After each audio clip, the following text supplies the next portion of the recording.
YouTube and welcome back to my channel. I am so sorry I've had no videos for the last 2 weeks.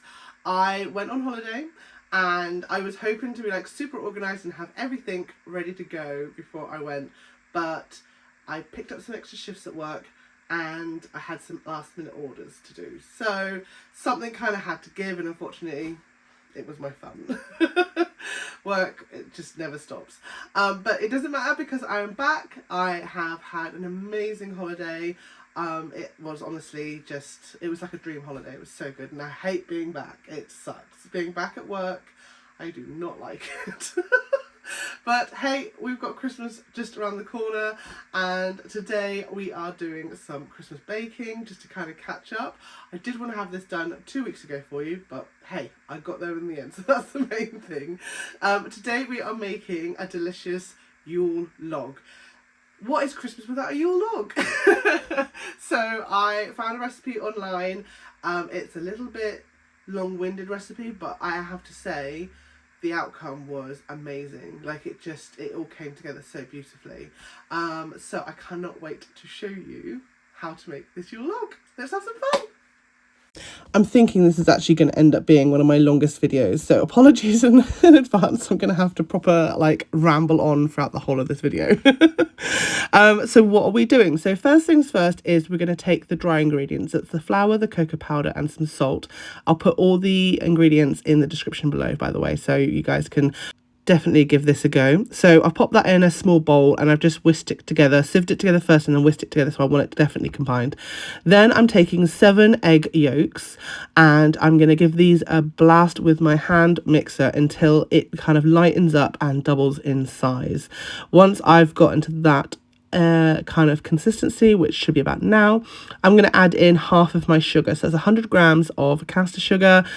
We have to separate it, unfortunately, but it all works out. And we're going to just measure that out, and then we're going to whisk that again until it again thickens up a bit more, doubles in size and goes even lighter. Then we're going to gently sprinkle in the dry ingredients and give that a mix, and we're only mixing it until it just combines. We don't want to over mix this too much, so just as soon as it gets all combined, I'm just double checking it here and I'm happy with that, so I'm going to pop that to one side. Now we're going to take the egg whites, so we're going to mix the egg whites again until they go all frothy and they like triple in size, I think, here. Once I'm happy with that, I'm going to add the sugar, so it's the rest of the sugar, the 100 grams there, and then I'm going to mix this for about 4 minutes until I have some super sleek and gorgeous peaks. So like I said, I'm beating these for about 4 minutes, just when you kind of know when you're happy with it. So I'm happy here. And then what we're going to do now is we're going to mix them together. So you can see here it's quite grainy, quite tough. But once I start adding the egg whites, it kind of loosens up. So I'm going to do it in 3 batches because I don't want to overload and I want to make sure that I get everything mixed in properly. So we're going to fold this in and obviously I'll speed it up, but it does take a little bit longer. And you want to fold each section in until all the white has disappeared. So take your time with it. It's a long process, but take your time with it. And then you get this gorgeous kind of moussey yumminess. I really wanted to just stick my head in this. And then we're going to get it popped into a pan. I've just used I think I use this normally for my roast potatoes. But any like large pan will do. I think they normally say around 12 by 9 inches, I think, or something like that, I'm not sure. And then we're going to bake it for 20 minutes, and I'll pop the temperature on the screen there for you, until it's nice and springy, which is like how it is now. And as soon as it's out of the oven, I'm going to get a clean dish towel, and this is me trying to figure out how to flip it over because I need to roll it. So I've just flipped it over because I didn't want to like break it, and then I'm going to take the parchment paper off, and you can still see the steam, so you can see that I've literally just taken it straight out, and then we're going to give it a roll. Now I was a bit silly here. Normally you're supposed to put some icing sugar on your dish towel because sometimes when you do this it can stick to the dish towel, so if you want to be double check careful, because I wasn't, and it luckily worked out, but I would suggest popping some icing sugar on your tea towel.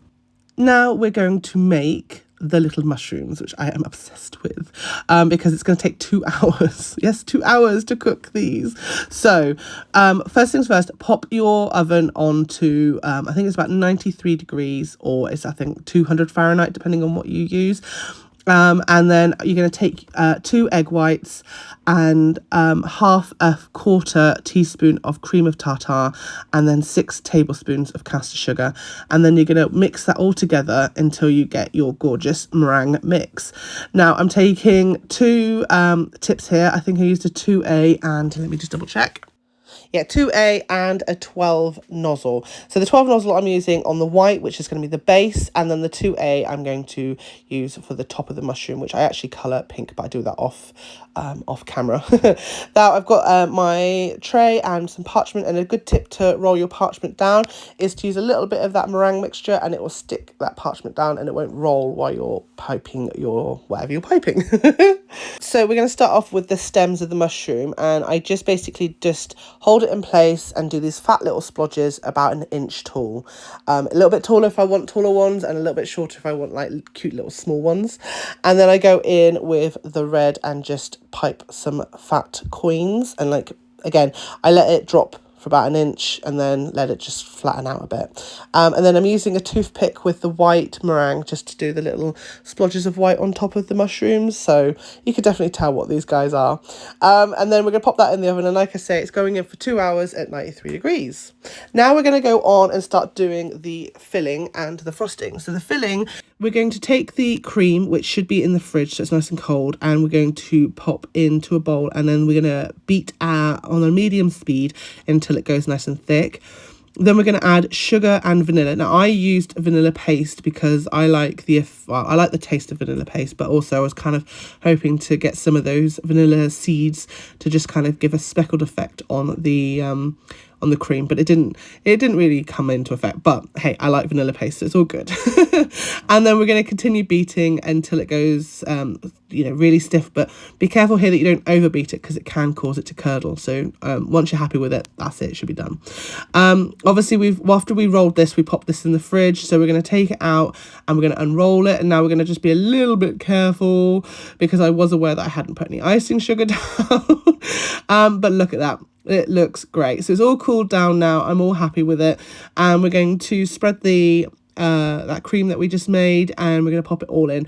Now it says to leave 1 inch border around the thing, but I didn't do that. I like my cream. I like it super thick and super creamy.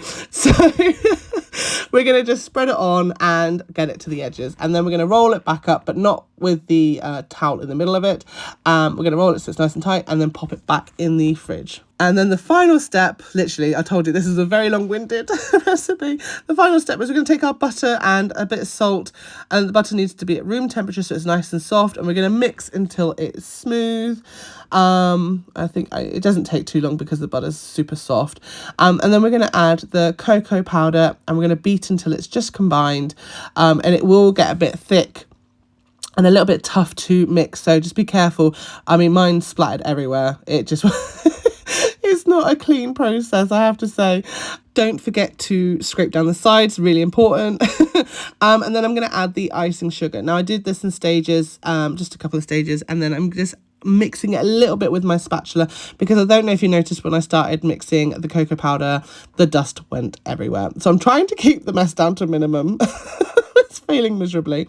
And now it's super tough. So we're going to add some cream. And again, we're going to do this in stages to make sure that we don't put too much in.